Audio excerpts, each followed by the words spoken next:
everyone, my name's Karen. I just wanted to come on here for a real quick second and make a little video about one thing that I am doing to survive this world that we're in. As you guys know, things are really scary right now. It seems like every single day so much happens that it's like an entire year or more is like crammed into a single day. And you absolutely cannot make up the stuff that's happening. And it also seems so closely tied to like history and where we've been that we obviously are trying to go back in time or haven't learned from history. Anyway, what I'm trying to say is that it feels very overwhelming to live in America right now. And there's this balance of trying to actively do things with also trying to maintain your mental health. So there definitely is a handful of things that I've been doing lately, and maybe if you guys are interested, I can make a video on that. But I'm trying to make small choices that help a little bit. And one of the things that I can do is continue to read. And read books that help me learn, grow, and then share them with others and help them learn and grow as well.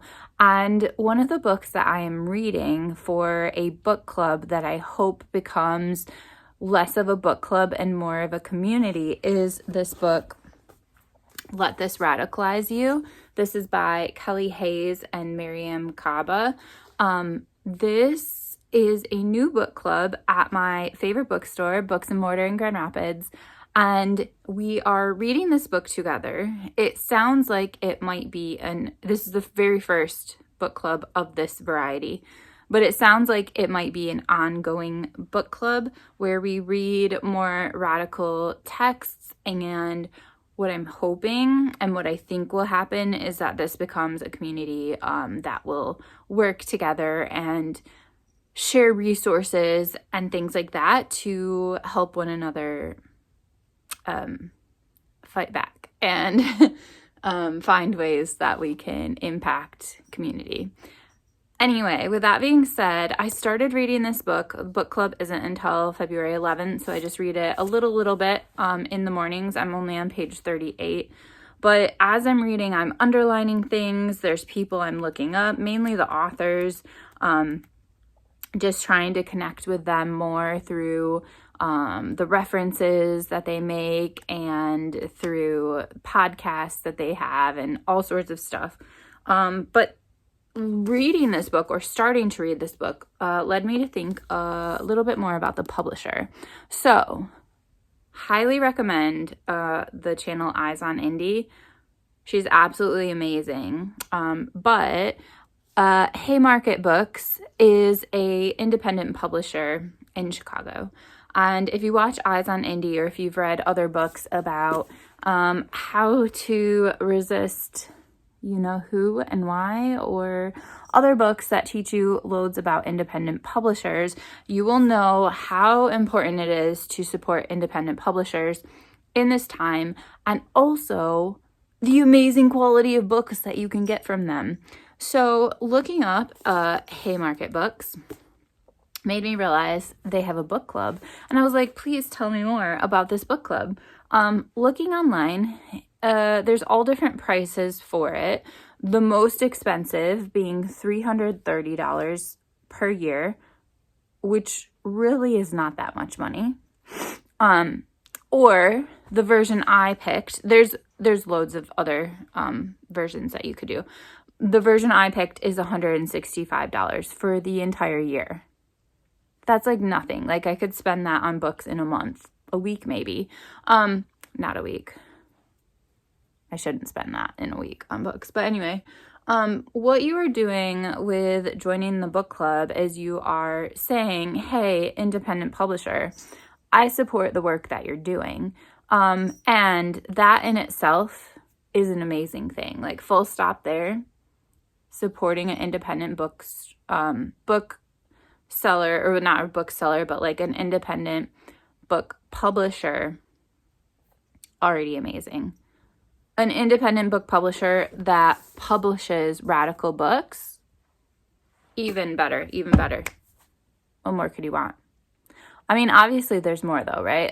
So for what I signed up for, which is $165 a year, I've already paid for it, is I get a single book a month in the mail, a hard copy of it. That's included in my membership. And then each month I get access to whatever titles I did not pick. I think there are 3 or 4 choices a month that you could choose from. You choose one of them as your hard copy book that you're going to get in the mail, and the other ones you get e-copies of. Actually, you get e-copies of all of them, but one of them you get an e-copy and a print copy of. And so I think that's so cool. Like 4-ish books a month. One of them being a print copy. How many? That's like more than 40 books a year, right? Like that's like, and I don't know if the number per month is consistent, if it's 3 or 4 or whatever, but that's so much reading and such an amazing value. In addition, let's say that that's not enough reading for you, like you need more. You also get 50% off their website. I'm pretty sure. Don't quote me. Anyway, so this is the book that came in for me this month. This is one that I was not able to pick because I signed up too late. But in February, I did already make my selection on what book I want. Ooh, this is a cool size. Okay, hang on. So, I have already downloaded the books from January on my Kobo, but the book that I got a copy of is Blood in the Face, White Nationalism from the Birth of a Nation to the Age of Trump, and this is by James Ridgway. I'll just read the back of it. It says, in 1990, James Ridgway's Blood in the Face. So this is like an older book that has been republished, it sounds like. The Ku Klux Klan, Aryan nations, Nazi skinheads, and the rise of a new white culture was the first book to expose the contours, beliefs, leaders, and wider influence of the American racist far-right movement. It detailed the inner workings of key groups, complete with interviews, recruiting pamphlets, cartoons, rants, sermons, threats, police reports, and more. The accompanying analysis by a veteran investigative reporter explored the movement's volatile history and its expansion beginning in the 1980s, insisting that the groups making up this fringe culture were too powerful and too much a part of American culture to be ignored or dismissed. So this was in 1990 that he was saying this. When the book's presence, I don't know how to read sometimes, about the dangers of the racist far right became manifest in the Oklahoma City bombing of 1995. Blood in the Face was released with a new introduction charting the rise of militia movement to which Timothy McVeigh and his co-conspirators were connected. Since then, both the book and the documentary film that accompanied its release, also titled Blood in the Face, so now I want to watch that, have provided critical insight to those who listened. In the past 30 years, Ridgway's warning that the fringe was becoming part of the fabric of American politics and culture has come to chilling fruition.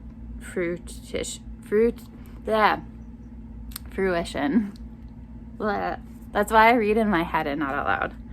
This new edition, with more than 50% new material, integrates analysis of the rise of the Tea Party, the racist backlash against the presidency of Barack Obama, the resurgence of anti-immigrant nativism, the growth of fascist far-right media, and the election of Donald Trump with the thunderous support of white nationalists.